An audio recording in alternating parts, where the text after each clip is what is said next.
Hi there. I'm saluting you because I'm going to tell you a World War I story about Stubby, who was a dog soldier, and just going to tell you that not all um, heroes in wars are people all the time. And this is a story about Stubby, who we're going to watch a movie about later. I better get my glasses.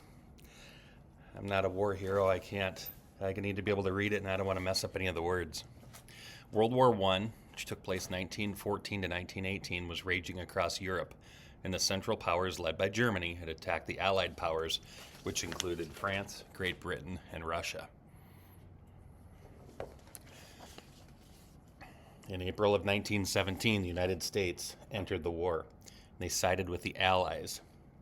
Private J. Robert Conroy came to New Haven, Connecticut, and he was training in the 102nd Infantry Regiment of the Army's 26th Yankee Division.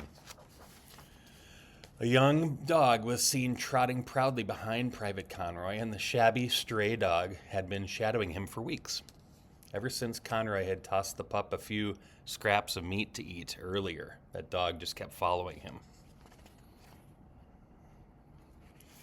So one day, Conroy brought his little canine friend back to his barracks, and he made a bed for him underneath his bunk. The young pup watched as the soldiers talked excitedly, saying, "Hey, dogs aren't allowed in here." But another one said, "Well, what's his name?" And Conroy replied, "We're going to call him Stubby. Stubby because he has a stubby tail." Well, Stubby slept in the barracks and ate with the men. He even took part in training drills. And Conroy trained him how to do a few commands. He could follow those. During the summer of 1917, the soldiers of the 26th headed overseas. They were headed to war. And he didn't want to leave Stubby behind, so Conroy snuck him aboard the ship. Arriving in France, a commanding officer spotted Stubby and said, "Dogs aren't allowed on the battlefield." But Stubby wasn't any ordinary pooch. He raised one paw in salute. You gotta be kidding me. That dog knows how to salute? The officer was impressed and made Stubby the Yankees division mascot. Soldiers from the 26th were among the first U.S. soldiers to enter the war. What they saw horrified them. The land was torn apart. Lines of injured soldiers were carried across or off the battlefield.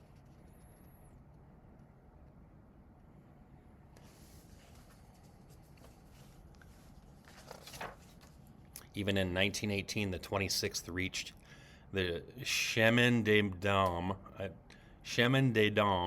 in this dangerous area of France. Stubby and Conroy saw their first war action. They hunkered down in the trenches along the front line, and bullets would whiz over their head. Shells would thud nearby, but there was one danger that was far more terrifying.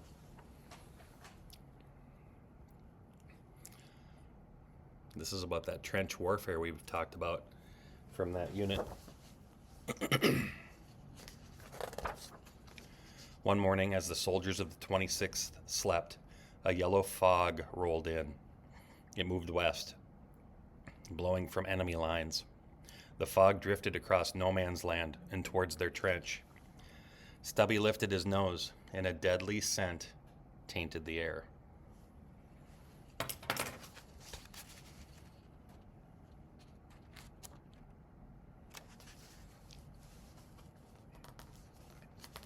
I think Stubby's going to be a war hero here. Stubby jumped up and ran to the top of the trench, and he barked and he howled. He tried to wake up all those sleeping soldiers, but they were exhausted. Gunfire kept them up all night. As Conroy blinked his eyes open, Stubby darted underneath a pile of blankets. All that could be seen of him was Stubby wagging his little tail. His little stubby tail.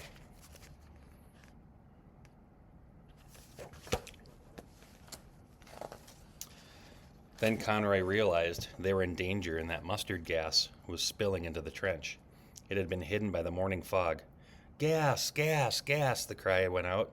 Men grabbed their respirator masks as poisonous fumes clawed their lungs, and the gas was burning their skin and eyes. Some soldiers suffered from the gas attack, but nobody died. because Stubby saved the day, and nobody would ignore his warnings from here on out.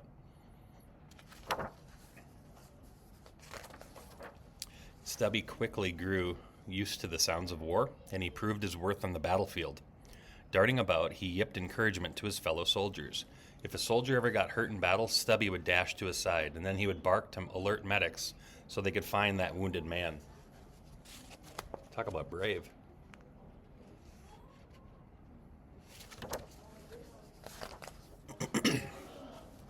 Slowly, the Allies pushed the Germans back. In July of 1918, the fighting moved to a small town of Chateau Thierry. The battle was deadly, and Stubby and the 26th crawled forward through bomb craters. They would duck under sniper fire, and suddenly Stubby's ears perked up. He heard a mortar shell whistling towards them. Stubby dropped to the ground before the bomb exploded. With Stubby's cues, the soldiers knew when to take cover if there was a bomb approaching. That's one smart dog.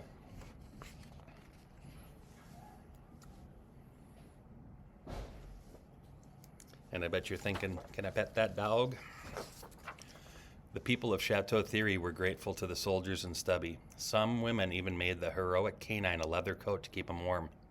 His name and unit number were sewn onto it. Stubby's duties didn't end there. One morning, as the soldiers snored and grunted in their sleep, a dark shadow crept through no man's land. Stubby's ears perked up and his nose twitched.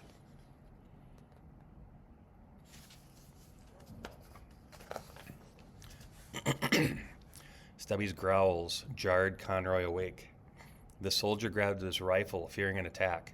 He peeked over the top of the trench, and a German soldier lay face down in the mud. Stubby stood on his back. The growling Stubby had a hold of the enemy's trousers. He wouldn't let him go until his fellow soldiers took the German prisoner, and from then on he became known as Sergeant Stubby.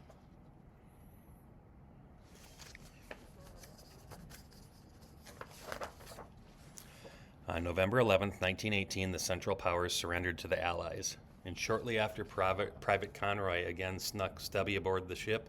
This time, they were headed home. That's pretty cool to get those medals. Now, after this all happened, Stubby was treated like a true hero. He marched in parades and was awarded a gold medal for his bravery, but his story didn't end there. Conroy enrolled at Georgetown University, where he'd study law. Stubby joined them on campus, and he charmed his way into becoming the football team's mascot. He even performed tricks during the halftime shows. In 1926, Stubby passed away. His body can be seen on display at the National Museum of American History at the Smithsonian Museum in Washington, D.C. Today, the United States has military dog training programs. Dogs serve bravely in conflicts around the world. They sniff out bombs and other dangers for the soldiers that they work with.